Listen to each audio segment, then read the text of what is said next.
Hey guys, Crypto Dad here again, and today I'm going to show you how to migrate your cryptocurrency from a Ledger Nano X hardware wallet to a Keystone Pro hardware wallet. So let's get started.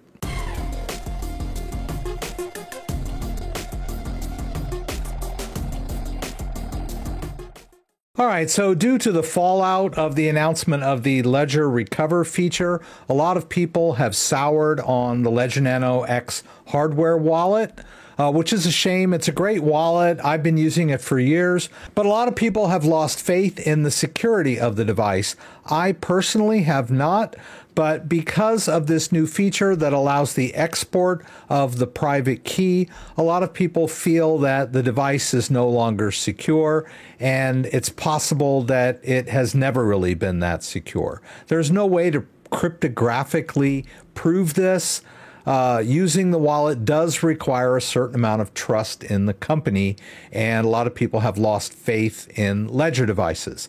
So I'm going to show you how to migrate your crypto assets from a Ledger Nano X hardware wallet over to a Keystone hardware wallet. Now, the Keystone hardware wallet is an air-gapped solution. I'm not going to show you how to get the wallet set up. I've already done a video on that, and I will direct you up in the corner to my setup video for the Keystone Pro, and I go through the entire unboxing and setup procedure. So what I'll do today is just show you how to migrate from one wallet to the other. Now, the easiest, quickest, and cheapest way to migrate crypto from one hardware wallet to another is to import the 24-word recovery phrase of your original wallet. That would mean doing a restore of the Keystone wallet using the 24-word backup phrase that you wrote down when you set up your Ledger device. This is a very quick and easy way to do it, as I mentioned. However, when you do that, you are still using the private key of your Ledger device. And as I mentioned, there are a lot of people that don't trust their Ledger device and would rather start fresh with a brand new, clean private key on their Keystone Pro. So today, I'm going to just show you how to transfer assets from one wallet to the other. Keep in mind, when you do it this way, you will be incurring blockchain fees when you make your transfers. So you'll need to be aware of this. So you're going to have to decide for yourself which method is best for you. The importing of the previous backup phrase or simply doing the wallet-to-wallet transfers. I'll leave that up to you. Now, before we get started with the Keystone wallet, there's one thing that I want to make sure we do, and that is sync up the hardware device to the Keystone Pro app to make sure that all of our receiving addresses are accurate. So we'll get started with that first.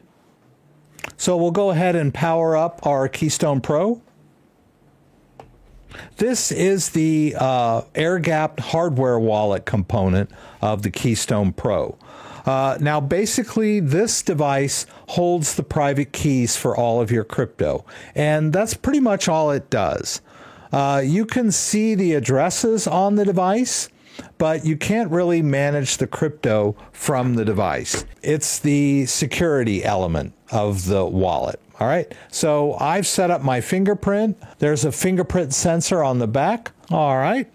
And so now you can see the assets that I have enabled on this device. All right, so if you wish to enable or disable cryptocurrencies, you do that up in the top right corner there with those three dots.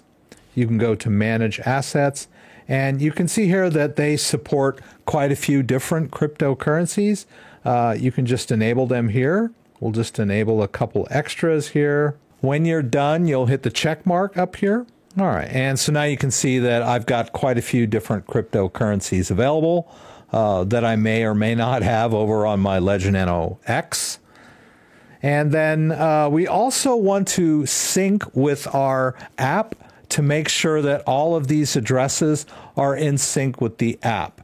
Because sometimes if you've played around and reset your device maybe a couple of times, they may not be in sync. And you don't want to send to an address that's not represented on the hardware device. So we'll do that by tapping the hamburger menu. and then we'll go over here to Connect Software Wallet. I'll launch the Keystone app. As you can see, I've already got a few assets in here already. So what we want to do is tap Connect Software Wallet on the device. And we want to choose the Keystone Companion app. You'll notice that the hardware wallet is compatible with a lot of third-party wallets. But we're going to sync up with the Companion app. So we'll just tap up here. And I want to go ahead and enable all of the cryptos that I've got when we do our sync, right? We'll tap the check mark again. It's going to generate a dynamic QR code. And then in the app up here at the top, you've got this little icon for the camera. You'll tap that. Now, it may ask you to enable the camera settings. I've already done that in mine. So we'll just go ahead and scan that QR code. And then it'll say it's synced up. And then you can see that I've got these additional assets ready to go.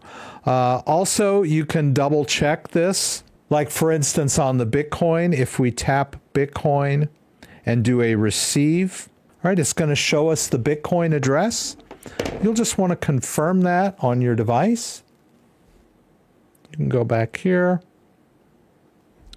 to the main screen and tap the Bitcoin, and you should see that address. It's a little bit hard to read there, but you can see that the addresses match, right? And you can do that with the other assets as well, like the Ethereum.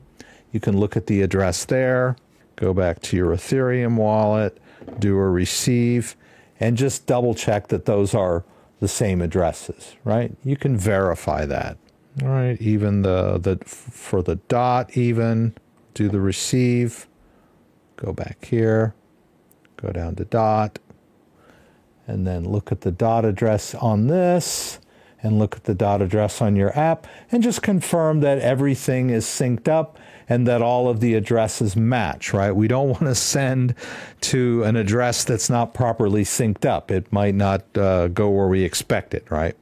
Now, if we get to this point and we tap here again, you can get a QR code, which makes it really convenient to send to the Keystone hardware wallet. Now, keep in mind that all of your crypto is stored on the blockchain. It's not really stored inside this device in any way or form. The device holds the private keys for the wallets that you've created using the Keystone. And all of those addresses exist out there on the blockchain. But the real key that unlocks access to those wallets out there on the blockchain are the private keys held on this device. And the private key can mathematically generate receiving addresses, which it's done here. So if we want to send Bitcoin to our Keystone Pro hardware wallet, we can get the receiving address on the device itself. Makes it pretty easy. That way we can use our phone.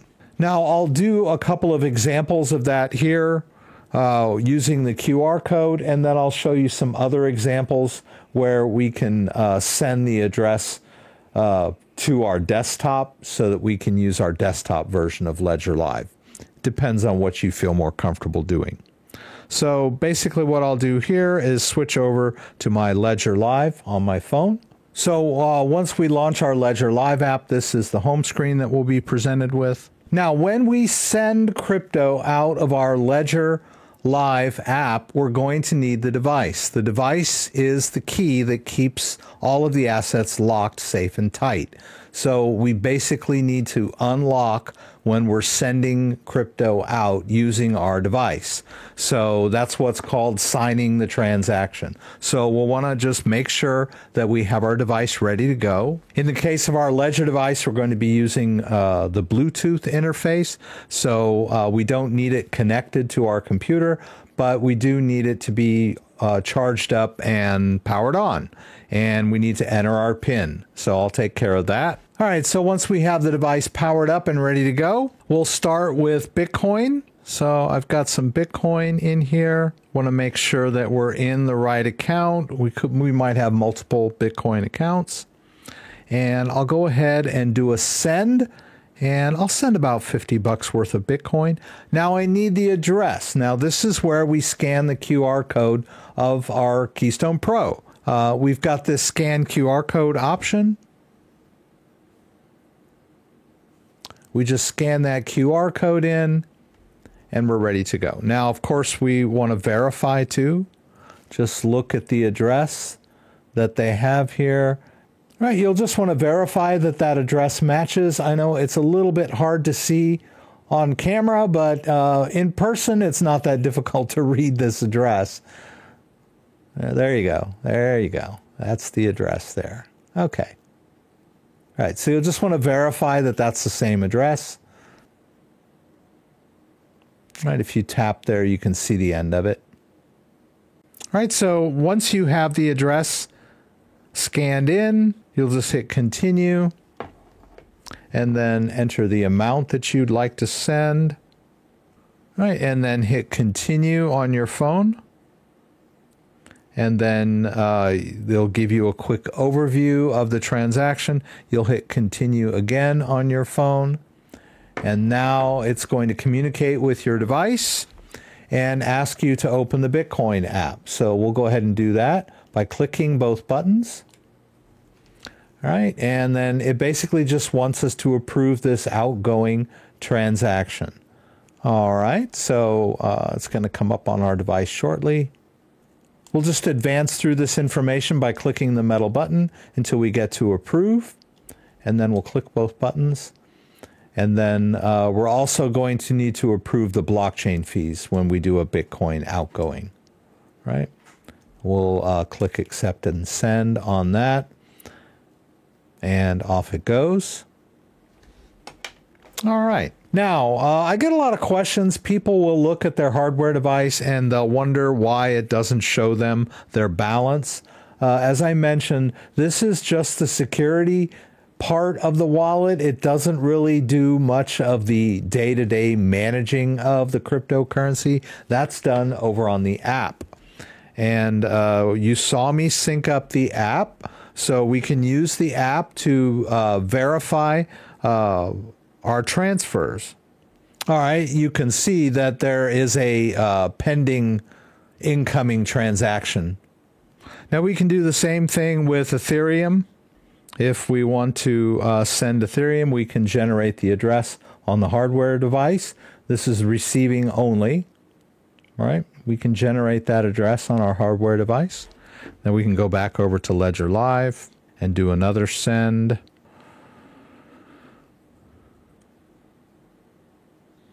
From our Ethereum wallet. And we'll basically do the same thing. We'll hit scan code. All right, and once we have the address scanned in, we'll hit continue, and then we can put the amount that we'd like to send. Just doing small demo amounts for you guys here. And we'll approve the Ethereum fees. As I mentioned, we're going to incur transfer fees on the Ethereum network or any respective blockchain, right? It has nothing to do with the wallets. It's the way crypto works. All right, we'll hit continue here. They're warning me that the fees are more than 10% of what I'm sending because I'm sending such small amounts. I'll go ahead and acknowledge that. And then I'll review the transaction by advancing through the items using my metal button until I get to accept and send, and then I'll click both buttons. All right, now I've authorized the outgoing transaction. We can back out here. And as I mentioned, you will not see the balance on this device. This device does not manage crypto. It doesn't show balances. It only shows you the receiving addresses and manages the private keys. All right, in order to view balances, we need to use the app. We'll go over here, and then you can see that there's a pending incoming transaction that I sent from my ledger. Once that confirms on the blockchain, it'll show up as an available balance in my Keystone Pro app. Now, if you're using the desktop version of Ledger Live and you don't use the mobile version of Ledger Live, maybe you have a Ledger Nano S Plus that you're using that doesn't do Bluetooth or use the app, you can use the desktop version of Ledger Live to send crypto to your Keystone Pro hardware wallet. That's pretty easy. We'll use the app to export the receiving address. Remember, the first thing I did was sync up all of the addresses between the device and the app, so I know that the app has accurate addresses. So I can do dot. I'll basically do a receive of dot. I can copy that address into my clipboard, right? And then I'll just send an email to myself with that address. Right? I can just paste that in. So there's the dot address. I can send it to myself. That way I'll have access to it over on my desktop computer. I'll go ahead and send one more address over. I'll do the same thing with the Ethereum address. Copy that into my clipboard. Just go ahead and send one more email. All right, so you can see on the app that the two assets that I transferred earlier have arrived completely. And here on the desktop, you may be a little more comfortable. In the case of the desktop, you want to make sure that you've got your Ledger Nano connected to your USB cable to your computer. Have your PIN entered. Let's start with that dot address. We can just copy that into our clipboard. And we'll go over here to our Ledger Live desktop. We'll go to accounts. We'll go to my Polkadot. And then I'll just do a send and paste in that address. All right. Now I can also just double check that address just to, make sure that they match before I go ahead and do the send. I can say how much I want to send, and then I'll need to authorize on my device. Just like I did before, I'll go ahead and open up the Polkadot app. And then I'll review the transaction by using the metal button. And then click approve to authorize the outgoing transaction. All right, then I also wanted to do a little test transaction of an ERC20 token, like Shiba Inu, for example. We'll send it to that Ethereum address that I shared with myself. And I'll send and paste in that address. And then we can also double check that address from the app as well by doing a quick receive and just eyeball it and make sure it's correct, right? Always want to double check everything you do. Go ahead and approve this. Let's see, we'll send, how much do we have? Notice I'm getting hit on fees on this one, but I just wanted to do a demo for you guys so you can see the mechanics of how this works. Probably wouldn't want to do one this low with this high fees because you'll have the same fees for a higher amount, if you'll notice, right? But I'm just going to do a small amount. All right, we'll hit continue here. And then we'll authorize the outgoing transaction on our device, as I did before. I'll open up the Ethereum app, and then I will review the transaction and click accept and send. For those of you who might be more comfortable on the desktop version of Ledger Live, seems like for me, I feel like I'm more in control when I'm at my computer.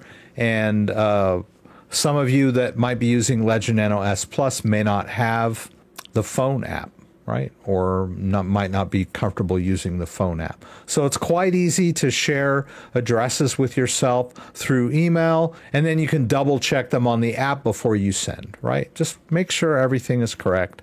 Now you'll notice that the dot has shown up in the wallet already. I don't see the Shiba Inu, but I just sent it, so it might take a minute or two.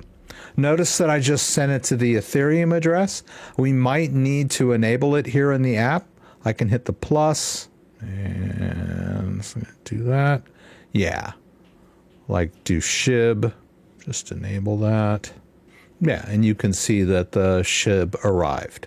You can see that the Keystone Pro supports quite a few ERC20 tokens, practically all of them, I would assume. All you have to do is go over to the, hit the plus and go over here and just search for the token that you are transferring over. You could do the same thing with Binance Smart Chain or Tron. All right, so that's it. That's how you transfer crypto from your Ledger device over to the Keystone Pro hardware wallet. As I mentioned, for the full setup video of the Keystone Pro, you should check up there in the corner. And I'll also include a video that I did on updating the firmware on your Keystone Pro. Pretty easy to manage your crypto and transfer it over from a Ledger. So if you have any questions about anything I did, please throw them up in the comments and I'll do my best to get them answered. If you like this video, give me a thumbs up. If you'd like to subscribe to my channel, I would appreciate it. When you subscribe, there's a little bell that you can click that will allow you to be alerted whenever I post new content. Once again, thanks for joining me and hope to see you again soon.